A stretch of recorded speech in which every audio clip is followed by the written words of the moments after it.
Bruxelles, là où cette belle et longue histoire a commencé. La grande famille de la Nouvelle-Jérusalem prend naissance à Bruxelles. C'est en 1986 que ce nom lui est donné, un peu plus d'une année après ses premiers balbutiements.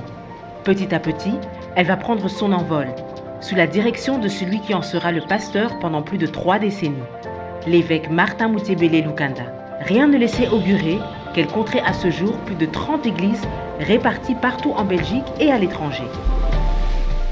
En 1985, Martin Moutiébélé Lukanda, cet ingénieur civil métallurgiste de formation, arrive en Belgique en provenance de la République démocratique du Congo, le Zaïre comme on l'appelait, envoyé par l'une des entreprises les plus en vue de son pays d'origine. Quelques mois après avoir atterri à Bruxelles, il est rejoint par son épouse, Rosiane Goy, et ses 5 enfants. La 6e naîtra l'année suivante. À son arrivée à Bruxelles, il intègre une petite paroisse qui vient tout juste de démarrer, dirigée par un pasteur américain de l'Église de Dieu. À peine arrivé, il ne passe pas inaperçu et à la demande du pasteur, il s'implique dans le ministère. Ce pasteur reconnaît en lui l'expérience pastorale qu'il avait acquise depuis sa jeunesse dans les groupes bibliques universitaires de Dakar au Sénégal au début des années 70 et ensuite à Lubumbashi et puis à Kinshasa en République démocratique du Congo entre 1974 et 1985. Un an plus tard, à la demande des autorités de l'Église de Dieu et du pasteur, mais surtout après beaucoup d'insistance, il accepte sa nomination de pasteur principal de cette église, à laquelle il donne le nom La Nouvelle-Jérusalem. Seigneur, nous te prions sur cette place pour la manifestation de ta gloire et de ta puissance pour la ville de Bruxelles. Seigneur, soutiens la ville de Bruxelles, sauve la ville de Bruxelles, que tu éloignes le vandalisme et toutes sortes de mauvaises choses dans cette ville. Nous prions au nom de Jésus. À partir de là, commence une grande aventure à Bruxelles et en Belgique. Plusieurs ont connu le bâtiment situé sur la chaussée d'Acte, mais le début de la Nouvelle-Jérusalem Église-Mère, c'est dans une petite salle de l'avenue Prince-Héritier à Woluwe-Saint-Lambert, ensuite sur la rue du Bervis à Etterbeek, puis sur la rue Bodegem à Anessens, dans ce qui fut la première tentative d'acquisition de bâtiments de l'église, tentative qui n'a pas abouti, et qui a laissé l'église pendant quelques semaines tenir ses réunions dans le quartier des Marolles, avant de prendre pied au 296 chaussée d'Acte, dans la commune bruxelloise de Schaerbeek. En 2000, après des années de prière, et particulièrement 60 jours de prière à la fin de l'année 1999, la Nouvelle-Jérusalem, Église-Mère, va acheter son bâtiment, le domaine situé au 174 rue Picard, dans la commune bruxelloise de Molenbeek-Saint-Jean. Il est depuis lors devenu son quartier général à partir duquel elle va poursuivre son expansion en Belgique, mais aussi en Russie et en RDC.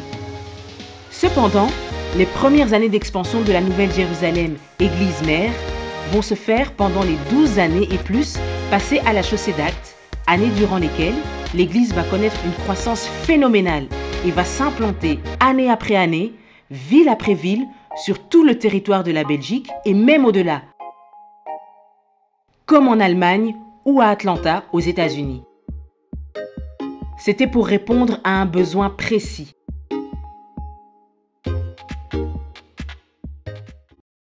J'ai réalisé que dans notre culte, les gens venaient de loin.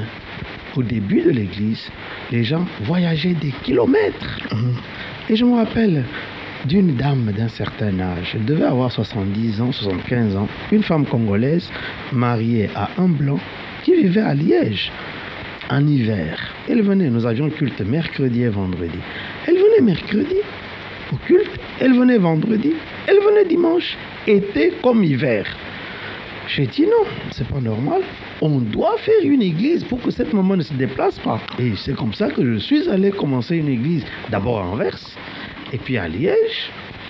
Bien sûr, quand j'ai vu que ces 2 églises, puisque ce sont les premières qu'on a implantées, ont marché, alors je dis donc c'est faisable, c'est possible. Et alors j'ai commencé à aller dans les autres villes, mais c'est toujours les villes où il y avait nos gens. c'est-à-dire les gens qui se déplaçaient de ces villes-là pour Bruxelles. Vous savez, il y a beaucoup de choses. Moi, je ne peux pas dire que j'ai amené le réveil, non. J'ai travaillé selon ce que mon cœur sentait. En 1996, le pasteur fondateur, Martin Moutiébélé Lukanda, est consacré comme surveillant national de la Nouvelle-Jérusalem, Église de Dieu en Belgique. Cette nomination est la confirmation du travail qu'il vient d'accomplir d'arrache-pied durant plus d'une décennie et la reconnaissance par sa hiérarchie de son rôle de leader et d'évêque responsable de toutes les églises à Nouvelle-Jérusalem qu'il a lui-même implantées. Il a gardé cette fonction jusqu'à son dernier souffle. Il était l'évêque fondateur. Nous l'avons affectueusement appelé Bishop. Durant toutes les années passées comme pasteur de l'église mère, il a initié et développé de nombreux ministères au sein de l'église, secondé par son épouse, Maman Bishop, qui était une vraie partenaire dans son ministère. Nous pouvons entre autres citer le ministère de la musique, l'école de dimanche, le département des nouveaux convertis, le département des femmes, des hommes et des jeunes. En 1988, un jeune homme, membre de l'église mère depuis le départ, va commencer à s'impliquer pleinement dans le ministère de la musique. Didier Moutiébélé, fils aîné du couple Martin et Rosiane Moutiébélé, second d'une fratrie de 6 enfants. Il démarre le ministère comme pianiste, rejoint très vite sa maman à la chorale Espérance, qui est encore la chorale des mamans à l'époque, et fait partie prenante en 1989 du noyau de l'équipe de louanges Nouvelle Formule, aux côtés entre autres de Serge Chiavilla. En 1993 et 1994, il intègre dans l'église mère les comités naissants de la chorale Espérance et de l'équipe de louanges comme directeur technique et artistique, aux côtés notamment de sa grande sœur Titi à l'équipe de louanges. Et une décennie plus tard, lors de la Convention nationale de 2003, il est consacré par le bishop comme pasteur de la musique et directeur national en charge de tout ce qui touche à la musique au niveau de toutes nos églises, fonction qu'il exerce jusqu'à ce jour. Lorsque Didier est inscrit à l'Académie de musique avec Lydia, alors ils ont commencé à étudier. Et quand ce garçon avait, je crois, c'était 10 ou 12 ans, j'étais déjà pasteur. Je suis allé faire une retraite personnelle à Everley. C'est une retraite qui m'a pris une semaine. Je devais passer là une semaine à jeûner, à prier, à chercher la face du Seigneur. J'étais déjà pasteur ici dans la Nouvelle-Jérusalem. Et je me rappelle, je crois que c'était le 4e jour. Le Saint-Esprit m'a parlé de mon fils. Il m'a dit, voilà, tu as un fils.